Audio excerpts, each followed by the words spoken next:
¿Cómo ven los expertos ese planteamiento del salto de una pequeña empresa que está por debajo de 50 a convertirse en mediana, que en principio para nosotros tendría que ser el primer desafío, y si aprecian que hay una serie de variables que no ayudan a superar ese miedo escénico que decía Gonzalo, y al que invito a ver si...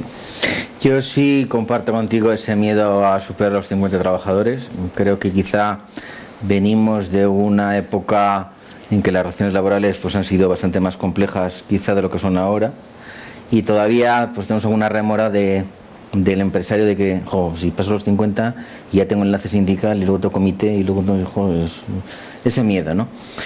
Sí creo que pues como todo lo que hemos ido desarrollando a lo largo de esta mañana, las colaboraciones van a ayudar a incrementar el portfolio, y ese puede ser el efecto dinamizador de que con ese portfolio requiero más personal y entonces ya pierdo un poco el miedo porque me está respaldando el mercado, el negocio mío, la cuenta de resultados, y creo que por ahí sí vamos. Sí es cierto en los últimos años, algunos que ya peinamos canas, que la exportación ya no es algo que hacían cuatro grandes, pero que la constancia en la exportación todavía es una asignatura pendiente, ¿vale?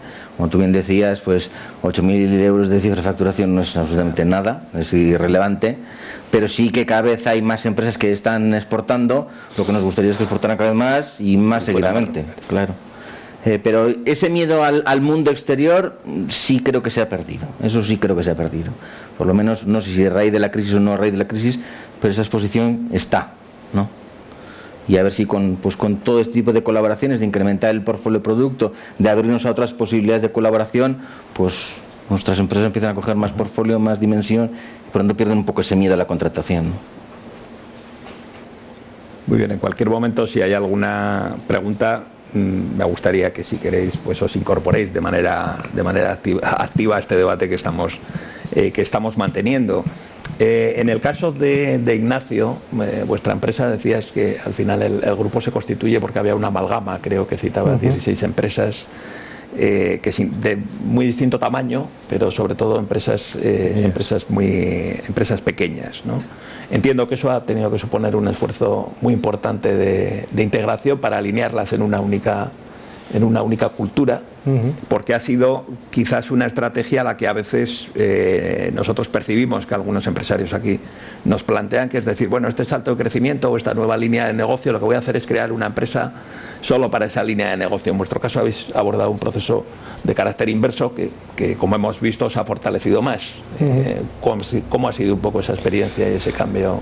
Sí, en principio, tú has iniciado antes en la anterior cuestión que evidentemente hay connotaciones en cuanto al tamaño que siempre es freno, ¿no? Los 50 trabajadores parecía que era algo mágico, que en el momento que tenías 50 trabajadores ya tenías que tener comité de empresa, ya parecía que ya te iban a llegar todos los demonios a tu empresa, ¿no? Y eso es algo que lo hemos vivido y que ha sido y todavía es práctica habitual, ¿no?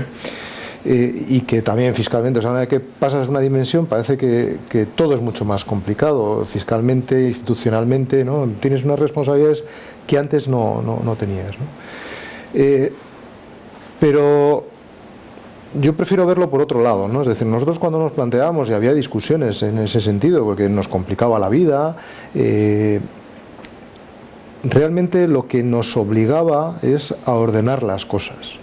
O sea, la dimensión, el tamaño, lo que te obliga es a poner orden en la casa, a profesionalizar muchas más actividades de las que tienes, a dejar de trabajar por intuición y por impulso y a tratar de trabajar con una estrategia planificada, ¿no? Cuando eres pocos en casa, cuando la familia es pequeña, pues tomas decisiones rápidamente. Cuando ya es más grande, ya te obliga a preparar las cosas, a anticiparte, a estudiarlo previamente, a tenerlo siempre previsto todo lo que puedes, y eso favorece el ordenar las cosas, el poner las cosas en su sitio, el adecuar inversiones. Nosotros, David lo ha oído, el plantear en una empresa pequeña una inversión, pues se toma de un día para otro, ¿no? En la intuición del director general, pues hoy dice que voy a comprar no sé qué y lo compra y ya está, ¿no? Claro, cuando empiezas a hablar de dimensión, empiezas a hablar, no, oye, vamos a planificar las inversiones, vamos a ver cuándo necesitamos los equipos, cómo los vamos a financiar, ¿no?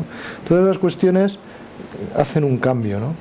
Y yo creo que es más el beneficio que somete el crecimiento a ordenar la estructura dentro de tu casa a la complejidad que pueda requerir una estructura más grande, ¿no?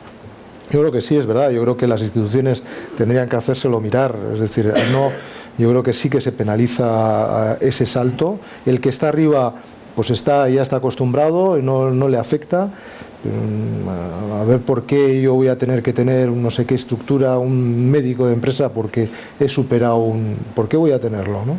Entonces, bueno, pues busquemos otras alternativas, ¿no?